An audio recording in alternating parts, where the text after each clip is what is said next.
يعني انتوا بسؤالكم اللي طرحتوه حطيتوا ايدي على بداية الكلام اللي انا هقوله، يعني لان اللي لفت نظري في العمل رغم انك بتقول ان الممثلين مش محترفين، ان مستوى الممثلين جيد جدا.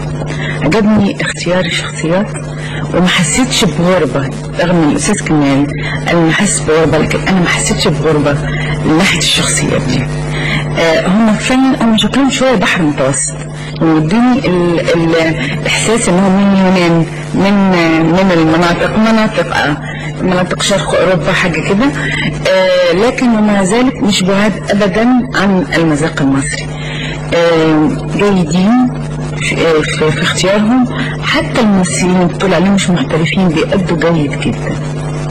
الاتموسفير العام من ناحيه الديكور، المفردات الموجودة في الديكور حسيتني برضو بالريف المصري، أو بيت في الريف المصري، أو بيت في الأحياء الشعبية المصرية يعني الفقيرة.